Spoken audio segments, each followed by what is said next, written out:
soft clink of wine glasses filled the back corridor of the grill. Then, a man's voice, low and urgent in Spanish. ¿El bartender tiene la botella correcta? A waitress's hand stopped midair. Her knuckles whitened around the tray. Maria Vasquez had served at the grill for 11 years. She had never frozen before. That phrase, I've heard it before. A true crime podcast. A father poisoned at his own celebration. Her own father had been betrayed by someone he trusted. She saw the same smile on Tyler's face. The dinner had already begun. Richard Alden sat with his daughter and her boyfriend 3 tables away. A bottle of wine was being poured into his glass. Maria recognized the label from that podcast. If I don't warn him, he will die, just like my father. She squared her shoulders and walked toward the table. The warning had to be delivered. The table was set with 3 wine glasses, a single candle flickering between them. So, Tyler, remind me again how you two met. I seem to have forgotten the details. At a charity gala last spring, Rebecca grabbed the last canapé, and I couldn't resist her smile. That story changed since the first telling. Last month he claimed it was a coffee shop. Daddy, you are grilling him like a suspect.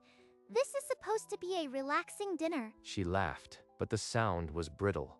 Her fingers gripped the glass stem, knuckles white. I don't mind at all. A man who built an empire deserves to know who's at his table.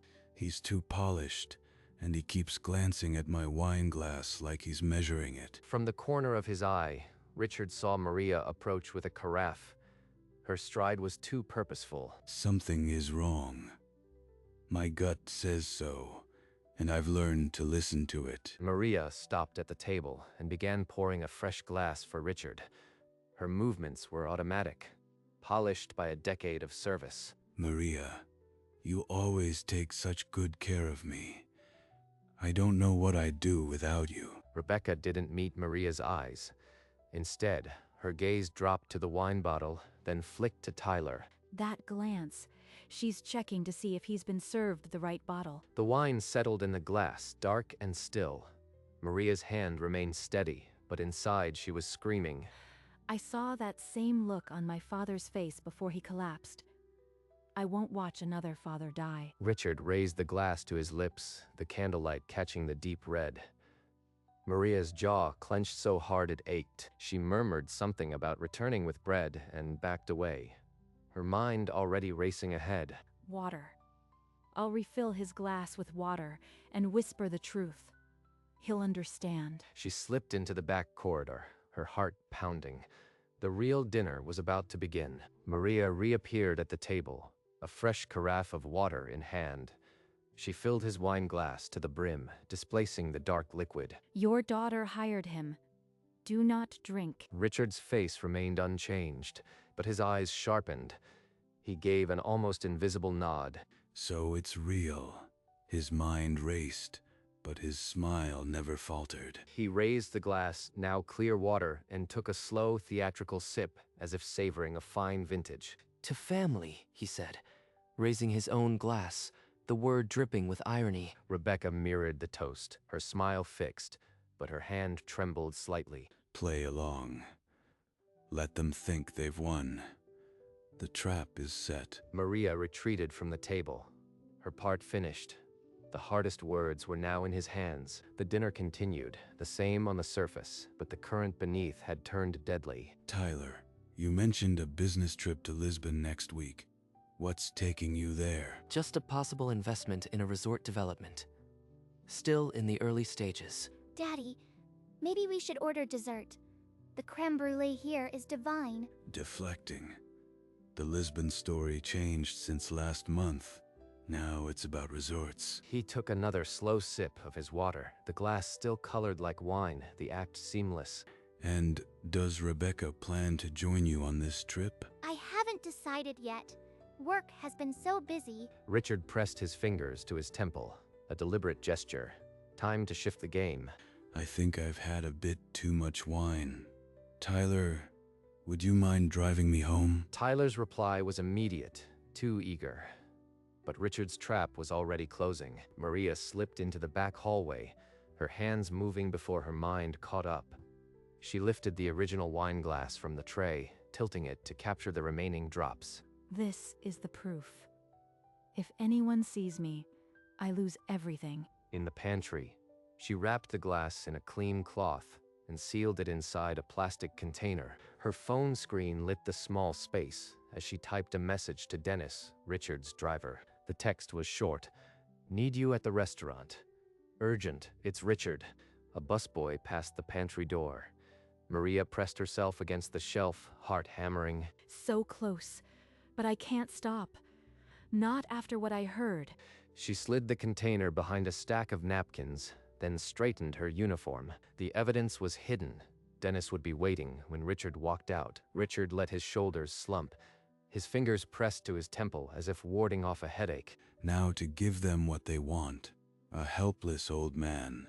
I must admit, this wine is hitting harder than I expected. I might need help getting home. I'll drive you, sir. It's the least I can do after such a wonderful evening. Are you sure, Daddy? We could stay if you just need some water. Rebecca's smile arrived a heartbeat late. A cold flicker crossed her eyes before she masked it. That flicker. She almost couldn't contain her triumph. They're both taking the bait. Thank you, Tyler. That's very kind. No need to make a fuss. He pushed back his chair with exaggerated effort. Tyler was at his elbow before Richard could steady himself. Together, they moved toward the exit, Rebecca trailing, her heels clicking a nervous rhythm. Outside, a black SUV waited at the curb. Dennis stood beside it, arms crossed. Tyler looked for his own car, then froze. The driver was not a valet. Wait, where's my car? Who is that? Richard straightened his back, shedding the weak old man act like a worn coat. Dennis has been waiting since before the appetizers. He'll take me to the hospital. Daddy, what's going on? Why won't you come with us? Because I know about the sedative you slipped into my glass, and the one-way ticket to Lisbon. Tyler's face collapsed. He understood, but it was far too late. Richard climbed into the SUV, Dennis closing the heavy door with a finality that echoed. Rebecca stood speechless. Through the back window, Tyler and Rebecca stood frozen, growing smaller as the SUV accelerated. Inside the quiet SUV, Richard lifted his phone and dialed his personal physician. Alan, it's Richard. I need a toxicology panel immediately. Meet me at Prescott General in 20 minutes. He hung up and rested the wrapped wine glass on his knee, the cloth still damp with residue. This glass holds her signature. My own daughter. For a moment, his composure cracked. A tremor ran through his jaw. I taught her to ride a bike. I held her when she cried over her mother. And now this. Dennis met his eyes in the rearview mirror, then looked away, giving him the silence to grieve. Dennis, call the non-emergency line.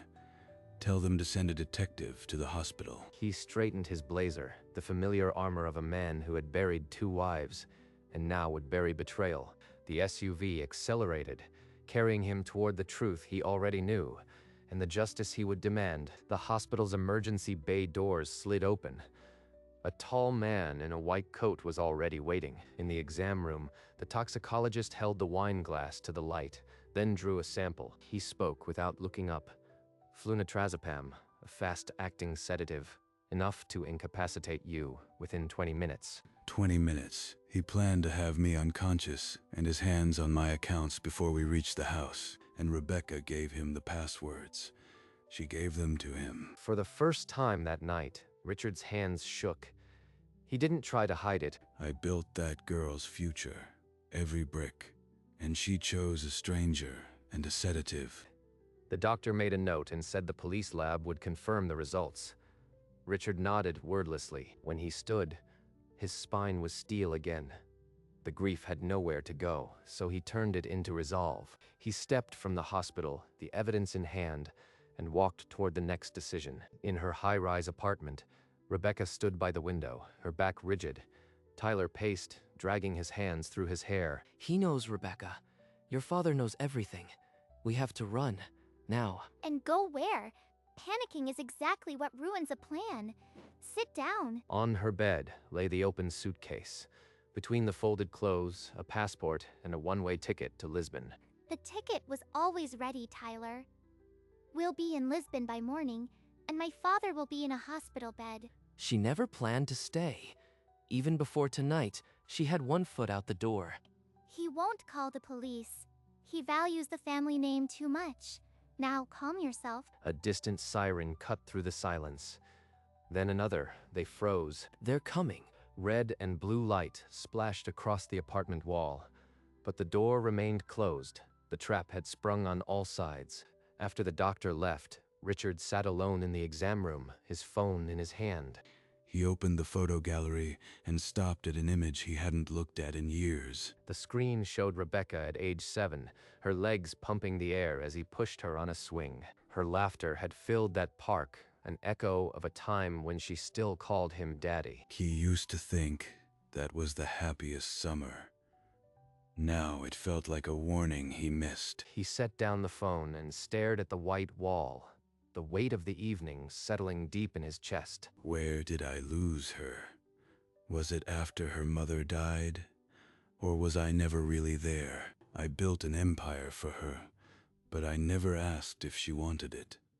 I gave security, not attention. The guilt was a new kind of poison, slower than the sedative, but just as lethal. She's still my daughter, but the woman in that apartment is a stranger I helped create. Through the window, red and blue washed the walls.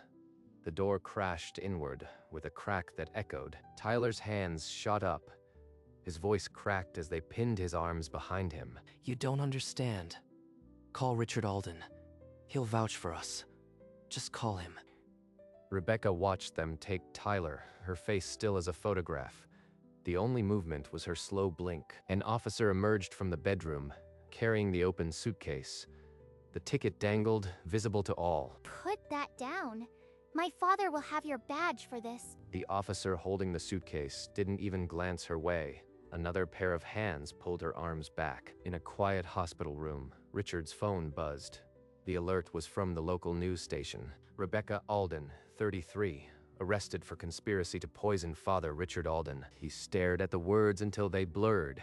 The empire had won. The family had lost. The police station was quiet at this hour.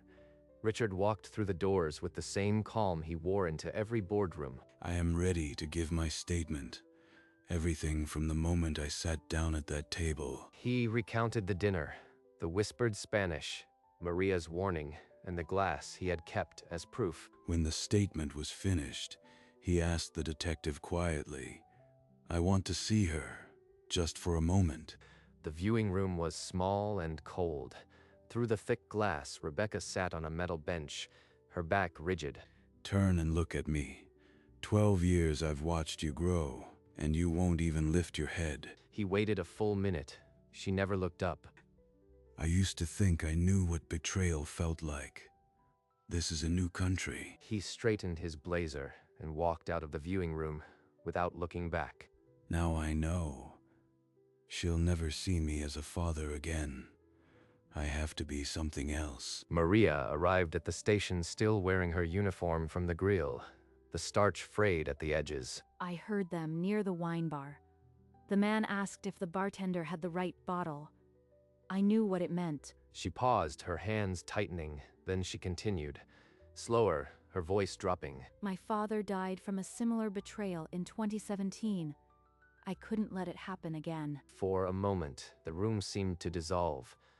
A younger Maria in black, standing at a grave under a gray sky. Richard stood in the hallway, listening. The same grief he carried, she had carried longer. I didn't hesitate. I knew if I didn't warn him, I'd lose another father. When Maria walked out, Richard was waiting. They didn't speak, but their eyes held the same weight. That woman saved my life. I owe her more than thanks. A plan was already forming, quiet and certain. As he turned toward the station doors, Richard's study was dark, except for a single desk lamp. He sat in his leather chair, staring at the family portrait. He hadn't looked at that photograph in years. His late wife held young Rebecca, both smiling under a summer sun. The three of us had been happy. I was sure of it. Where did the cracks start? He reached for his phone and dialed his attorney. The call connected on the second ring. The call. Stephen, I am not going to personally press for harsher charges. Let the district attorney handle the case. The lawyer asked if he was certain. Richard's voice didn't waver. I am certain. Vengeance would make me a smaller man. I won't give them that power. He hung up and sat in the silence, feeling the weight of finality settle into the room. The right decision, but it tasted like ash.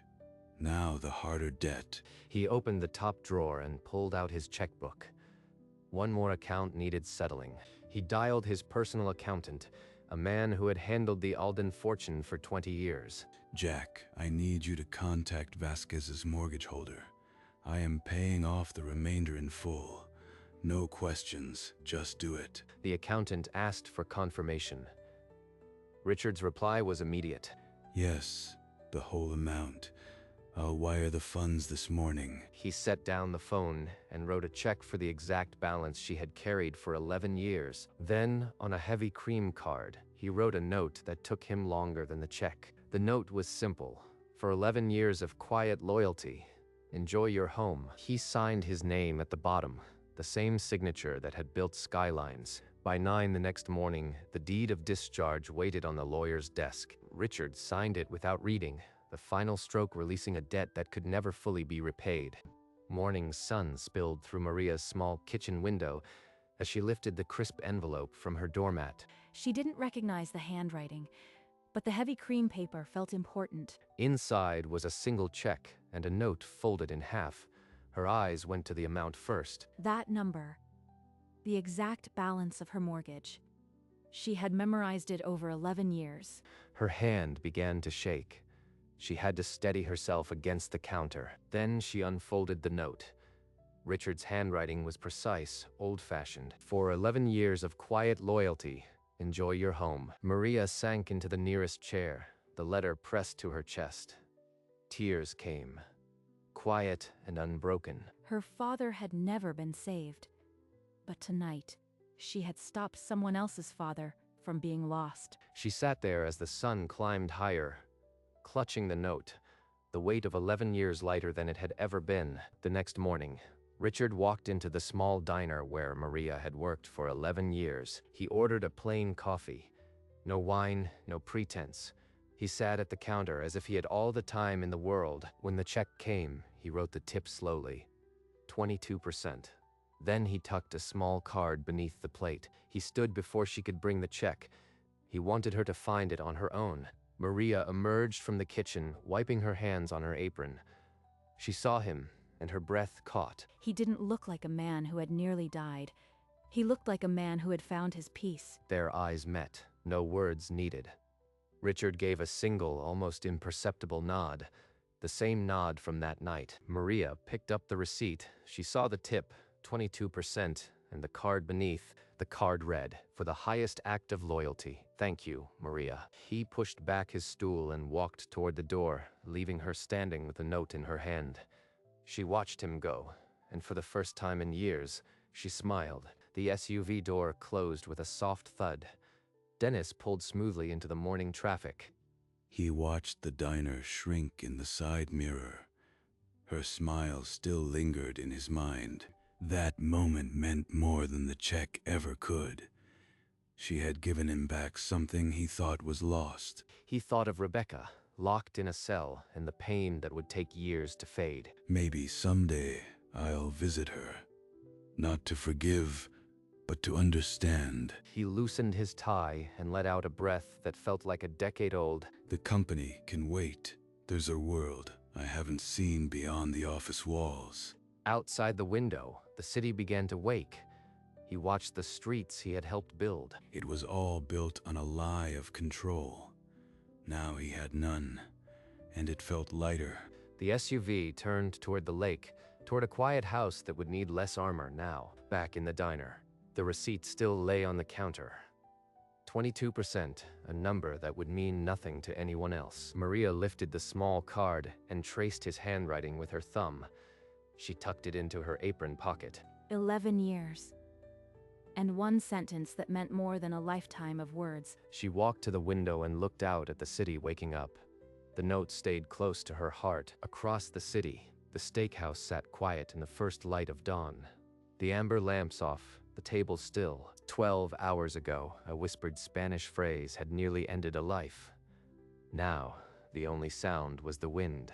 Inside the diner, a waitress with tired eyes and a full heart wiped down the counter for the morning shift. She had been invisible to the world, but to one man, she had been everything. The alliance between a millionaire and a waitress had no legal name, but it had saved them both. And as the sun rose higher, the city didn't know what had happened in those quiet hours. But the people who mattered, they knew. The diner was quiet now, the breakfast rush still an hour away. Maria stood by the window, the note warm against her apron. Papa, you would have liked him. He kept his promises. She touched the small cross around her neck, a gift from her father, and let the feely ceiling filling finish naturally. Across town, the sun had climbed over the grill, painting its dark wood in pale gold. The same tables where a murder was planned now held only the quiet of a new morning. Inside the diner, Maria picked up a fresh pot of coffee and smiled at the first customer of the day. The world goes on, and so will I. The city had no monument for what happened that night, just a waitress, a millionaire, and the weight of a debt that could never be fully paid. But every time Maria looked at her home, she would remember. And every time Richard tipped 22%, he would too. The sun rose fully now, and with it, a quiet alliance that needed no words to endure.